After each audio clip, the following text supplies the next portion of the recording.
Hello everyone, myself Rupal Shukla और आज हम लोग green house effect, global warming, ozone layer, ozone depletion, इन सब टॉपिक्स पे हम लोग क्वेश्चंस करने जा रहे हैं डिस्कस.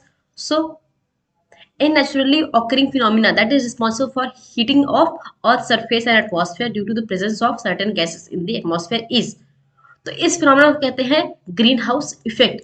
इसी में ही हीट को ट्रैप किया जाता है अर्थ सरफेस पे, जिसकी वजह से जो अर्थ सरफेस है वो वार्म हो जाता है या फिर गर्म हो जाता है. So this is known as green house effect. Correct answer option A. Which of the following pair of gases is mainly responsible for green house effect.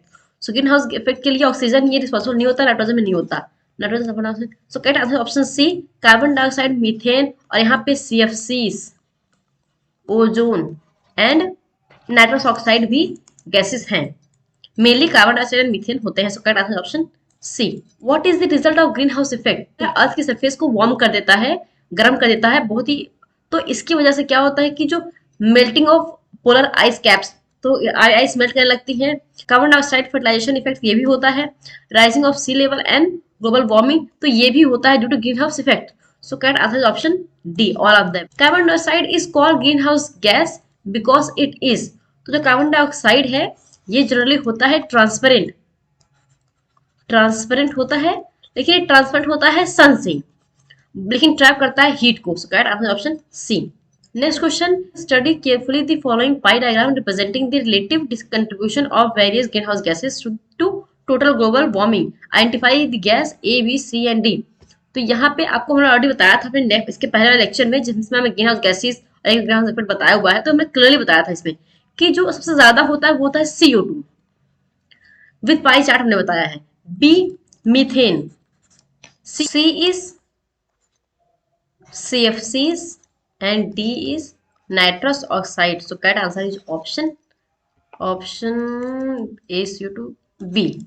Next question, rise in temperature leads to deleterious change in environment resulting in odd climatic change. तो उसे कहते हैं El Nino effects. Correct answer option B. Global warming can be controlled by. तो अगर हम deforestation को reduce कर दे, means deforestation नहीं करा रहे हैं, cutting down use of fossil fuel, तो इसकी वजह से होता है ग्लोबल वार्मिंग कंट्रोल. सो करेक्ट आंसर ऑप्शन ए. क्योंकि यहाँ पर रिफॉरेस्टेशन को रिड्यूस नहीं करना है, डिफॉरेस्टेशन को इंक्रीज नहीं करना. The zone of atmosphere in which ozone layer is present, उसे कहता है stratosphere. So correct answer is option C.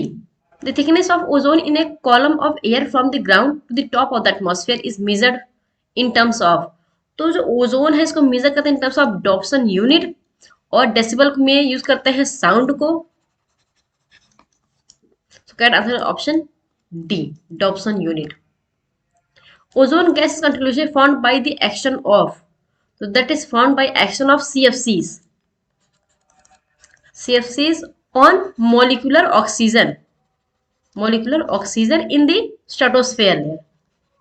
Stratosphere, क्योंकि ओजोन गैस जो फॉर्म होता है वो होता है स्ट्रेटोस्फेयर पे. Correct answer option D.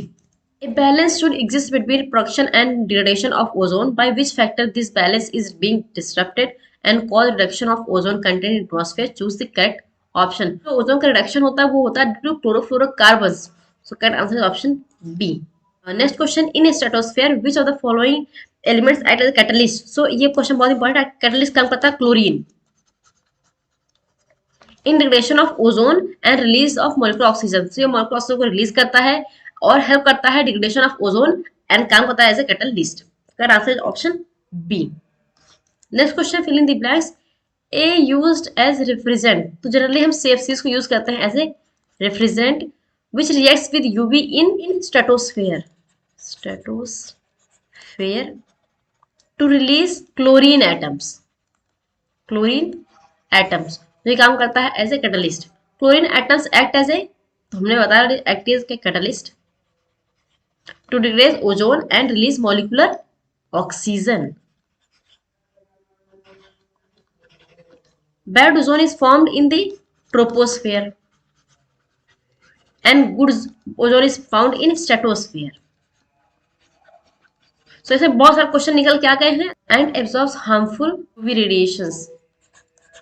UV radiations from the sun.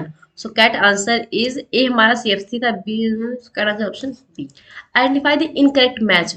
यूवीवी damage DNA and cause mutation. So एक करेक्ट है, यूवीबी जो होता है वो डैमेज करता है डीएनए को, कॉज करता है mutation. UVA passes through the ozone and reach the earth surface। correct answer है, so ये भी करेक्ट है। Ozone hole a large area of thinned ozone layer, तो उसे कहते हैं ओजोन लेयर। सो यहाँ पे सारे करेक्ट है, सो इनकरेक्ट होता है कोई भी नहीं, तो correct answer option D. Which of the following is not one of the prime health risks associated with greater UV radiations through the atmosphere due to depletion of stratospheric zone? So ozone layer के depletion से skin cancer होता है, immune system reduce होता है और आई में भी problem होती है, आई भी डैमेज होता है। लेकिन यहाँ पे लीवर कैंसर होने का कोई भी हमने स्टडी नहीं की है। सो correct answer option D. Which of the following protocol did aim for reducing emission of CFCs into the atmosphere? तो जो ग्रीन हाउस इफेक्ट है ग्रीन हाउस गैसेस से जो प्रोटोकॉल है that is Montreal protocol. So correct answer option D. World ozone day तो वो होता है 16 सितंबर को। Correct answer option A. So this is the end of the video. अगर ये वीडियो आप लोग के लिए यूजफुल है so please like subscribe to my channel. Thank you.